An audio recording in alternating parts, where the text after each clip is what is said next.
Ciao everybody, welcome back to the Bianconeri Zone. My name is Julian and I will be doing a matchday 15 preview, Juventus against Lazio at 2:45 on Sunday. It is the last match day before the World Cup break. It is a massive, massive game. Juventus is coming into the game on a really big high. Lazio, they're doing well still. They come into this game second place and we're fourth. It is a massive 6-pointer. Stick with us and we'll preview it now.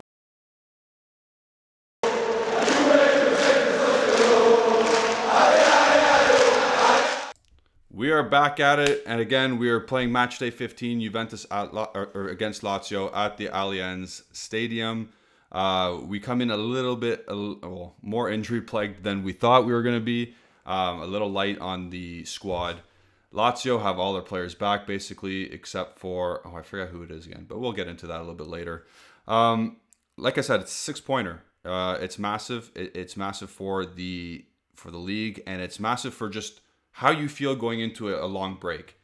If you get these 3 points against Lazio, you're guaranteed third, at least minimum third, and you stay there for 7 weeks. And now teams behind you have to think, oh shoot, what a lost opportunity. We let Juventus come back, and now they're sitting pretty in third, at least minimum, because Milan could drop points to Fiorentina. We'll see, but you need to put this pressure on. You are the home team. And I'll give you some home splits and away splits of Juventus. But you are the home team. You have to take advantage of this situation. Fagioli, Locatelli, and Rabiot are still available. And Paredes looks like he will start ahead of Locatelli. But we need these 3 points. You need to dictate midfield.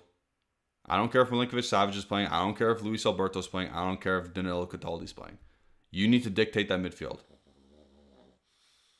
Rabiot, you need to continue your form. You need to go and outplay Sergei Milinkovic-Savic. I know it's hard, but you've done it in the past, so that's my expectation. I've seen you do it. Do it again.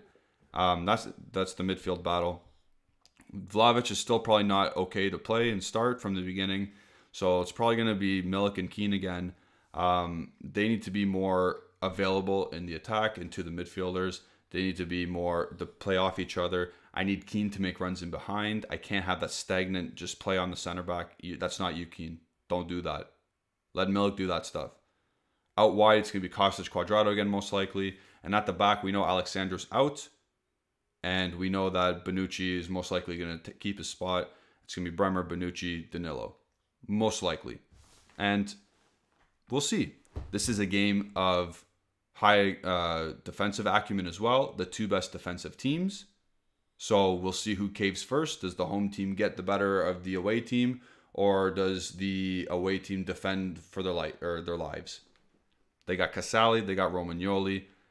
They've been a defensive duo that I did not see being this good, being this compact and defensively organized. I did not see this happening, but good for them. But we need to get these 3 points. That's the bottom line here. So Juventus, as I was saying, their home form is 5-2-0. 5 wins, 2 draws, no losses. 17 goals for, 3 against.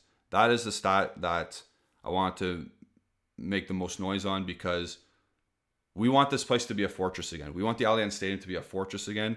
And the way you do that is you have stats and commanding football like this. 17 goals in 7 games, 3 against in 7 games. That's commanding. That's 4-0 to Empoli. That's 2-0 to Inter. Other big words, 3-0 to Sassuolo. Those are the results that get you prestige and pedigree back at your home field and make it become a fortress again. Because we used to have that for the first almost decade. We were very good at home, but in the new stadium. But then a couple of years now, we've been a little bit worse. But let's see if we can make it a fortress again. So I like that. And again, I think we have to run a 3-5-2 in order to be successful in this game. The way you are successful in this game is if you get the balls in the box, make Casali, make Romagnoli man mark and defend. They've kept it in front of them for now, or for the most part. But I think they're a little bit weak in defending crosses, which is fine because they're still doing well. They've only conceded 8. But yeah. We're getting to more stats now. Head-to-head, Juventus historically in the previous 33 matches, they've won 23 matches out of 33 in the last 33 matches. This includes Coppa Italia, obviously all that stuff. So historically speaking, this is a fixture Juventus should win, that they have been winning, but they could easily lose this one as well because, again, coming off the Verona match, we were horrible. We're using pretty much the same 11. So why is it going to get any better? Maybe the home crowd kicks us up. Maybe we're up for it more. Maybe the home record we see that I just talked about, maybe that comes into play. And we know that we're going to be more ball dominant. Fagioli is going to get on the ball more, dictate play. Maybe Paredes gets on the ball. Or Locatelli, whatever register starts. Maybe Moretti plays. Maybe Moretti plays underneath the forward this game again. Maybe he gets another chance to start and he does a little bit better. Who knows? We'll find out. The last match we played against Lazio, it was a 2-2 draw. That was Dybala's Chiellini's last game at home. We were up 2-0 early and we caved at the end. Milinkovic-Savic tied at the end. But it didn't matter because we already made the Champions League. So, again, so far, they've outscored us, but we've out-defended them by a goal, pretty much a goal each way. Our biggest win is the 4-0 victory over Empoli, and their biggest win is a 4-0 victory over Minos Cremonese. Their biggest loss, and they did lose recently to Salernitana 3-1. So, having said all that, how do you win this game tactically? You nullify Milinkovic-Savic's ability to get forward and to provide service to Immobile. That's their 1-2 punch. Obviously, we know Luca Romero, that young kid, came on the last game and he scored the winner, not late, but like later on in the game, maybe 70th minute or so. So they do have some other pieces that can hurt us. But I think if we are focused and defend well, we're going to be hard to score on. It's just, are we going to have enough to go forward and score our own goals? I don't know either. I'm not so certain that we'll have the ability to beat them and break them down. Again, if Kostic has a good game, if he has Inter Milan second half, if we get that kind of Kostic, we'll be a lot better. If we get no mistakes Quadrado, which we haven't seen in a while, we'll be okay. But those are our two weaknesses two of our weaknesses, and then obviously up top we don't have Vlahovic, we don't have Di Maria starting. So that's another weakness. We got Milik and Keane, or Milik Moretti, or Keane Moretti. Who knows? So we'll see. I'm going to go to Giovanni Albanese's tweets now. This is probably 2 days in advance of the game, but he has some information on the team of what is actually happening. So if we go look at what he has to say, not about the national team, but in training today, Vlahovic and Chiesa worked partially with the group, so I think they'll go back with the group tomorrow. So the day of recording is 2 days before the match. So the day before the match, they'll probably train with the group again, and they'll probably make the bench, Chiesa and Vlahovic. McKennie should also, he might make the bench as well, but he's lagging in his injury recovery. And then Locatelli should be available to the team. Not sure if he's going to start, but he should be available, whatever Max decides, if he wants to start Paredes as the regista or Locatelli, it's his choice.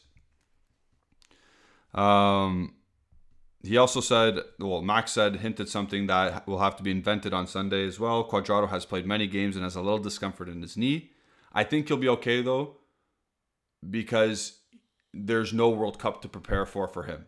I think he'll start the match for sure, and then they'll change as they have to. But so that's a little bit of another injury that we have to add to the list. But I think just because Colombia didn't make the World Cup, it's the last game before the World Cup break, I think they might, I'm not going to say risk it because it's a little discomfort, but they might let him play it out and recover over the 7-week period that he's not playing. So there you go. We're now going to get into I'm not going to do a predicted lineup. I'm not going to do a predicted lineup for Lazio. I will name the last 11 that Lazio did use, just because it'll give you an idea, because lots of coaches like to play their, keep the 11s the same. Well, at least my coach used to love to do that, and I've noticed with other European coaches that they love to do that as well. So the last 11 that Lazio used. It was Immobile. It was Anderson. Or sorry, yeah, it was Immobile. It was Anderson. It was Cancellieri. I think Cancellieri's hurt, so don't quote me on that, but I think he's hurt. Then in midfield, they started with Cataldi. They started with Milinkovic-Savic, and they started with Vicino. And then they had Lazzari, Romagnoli, Casali, Hisai. And I can't believe that that back four is doing what they're doing. Hisai was a cast-off at Napoli. Lazzari used to be a right winger for Empoli or something. And then Romagnoli was a laughingstock at Milan. And Casali was a younger prospect that came in to Lazio. He's done well.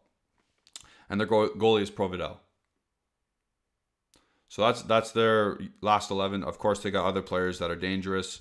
I like their signing of Marcos Antonio, the Brazilian. He used to play for Shakhtar in the Champions League. He did well against Real Madrid a couple times. But I like him. I don't know if he's going to start. I don't know if Sarri likes him. They also got, like I said, that kid. What's his name? I just said it. Luca Romero, who scored the goal to win that game. They got some good tidy players. Should we win this game? Yes. Yes, we should. Based on form, should we win this game? Based on results form? Yes. Based on how we play? We'll see. We'll see what happens.